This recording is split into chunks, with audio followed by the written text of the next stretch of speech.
All right. Good morning, Usman. Good morning. All right. All right. Let's talk about something that's very important. Very important and Yeah. very, what do you call it? Very personal. Very personal right now. Very, Right very now. personal right It now. just happened. So we were talking about the do's and don'ts of closing day. What happens from a seller's perspective, Yeah. and what happens from buyer's perspective. All So right. you want to talk a little bit about the seller side of things? Yeah. So let's talk about what are the sort of again the do's and don'ts. I know it could be the closing day could be a very stressful day, both for the buyers and for the sellers. Absolutely. I think one of the things we always suggest our seller clients is that try to move out as much as you can a day before. Right. Yeah. Contractually, you're supposed to leave the unit or leave the house by 6 p.m. on the day of closing, contractually speaking.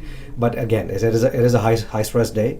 Might as well try to get most of your closing or moving out stuff done a day before. A day before. Leave the closing date specifically for, let's say, cleaning up the place.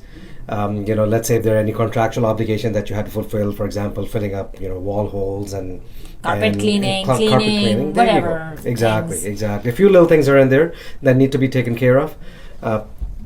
Might as well leave some of those elements, for the last day, but most of the But sometimes, move out should be Usman, done the day the thing before. is that I'm a seller. I Yeah. can't move a day before, right? Mhm. I have to move. So, I always advise people on the day of closing, have your truck filled in by 5 p.m. Yeah, Okay, of course. latest. Everything should be in the truck Yeah. by 5 o'clock. So, the last minute things or 4 o'clock, whatever, have it all done so that Yeah. the last couple of hours, once your stuff is out, Yeah. the closing is done. Yeah. You clean the house, give it a because you are you as a seller, I think people should remember is that you are giving this space to somebody else, and Yeah. this is going to be somebody's a fresh start for somebody. Absolutely. Be kind, leave the house clean for the Yeah. new buyer. Yeah. You You just interacted with the seller. He wasn't very kind to our buyer clients. but it's just but I just feel like it's Yeah. just a nice gesture, isn't Absolutely. it? You're And- giving somebody a nice space. You leave them every time we've closed our personal properties. We Yeah. leave a bottle of wine for them just because it's somebody's new home. Absolutely. Well, how would I entertain my client? But let's talk about the buyer side. Well, before we go into the buyer side, keep in mind that if you leave some of the elements of the house not treated as Per the per the contract, you could be in a bit of a legal recourse as well. There is legal because the course, buyer can of come course. back and say, hey, you know what? It cost me $1,200 more to extend the time for my movers, or it cost me another $500 to check into a hotel room, for example, if the seller hadn't moved out on time. So there could be legal Anything. ramifications for you as well. So try to avoid those situations from arising in the first place. Yeah, but now I wanted The to buyer talk about side. from the buyer's side. Yeah. As a buyer, if you are able to move in on the next day of closing, of course, that's the best case scenario. Yeah.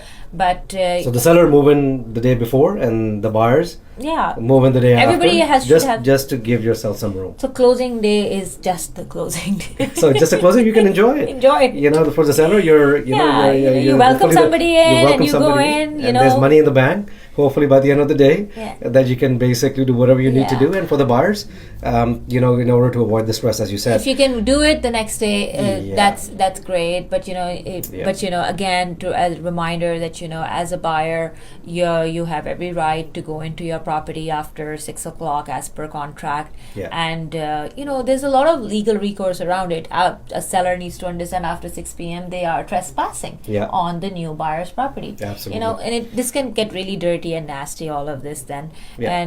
but So try to avoid those kind of situations what from else arising. can a in the- buyer do, Usman? Like as a buyer, like what are my ways? Like maybe schedule my move later in the day. No, don't fill up this truck at 10 a.m. Like try doing it at 4 or 5 o'clock. Yeah. Again, I think it's a stressful day for both sides of the equation. Ultimately, the best thing to do is to try to reduce that stress to the extent possible. How do you do that? As we said, schedule your move so that you have enough time. But I think be flexible.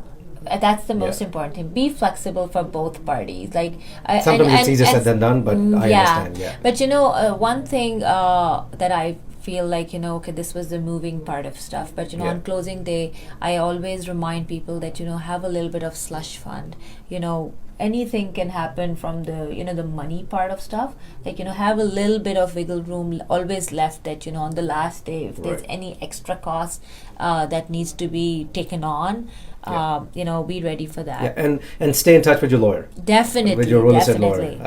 lawyer. A lot of times people forget that the real estate lawyers have a job to do, and this is one of the important elements of their work as well. Absolutely. It's not about just basically helping you transfer the title.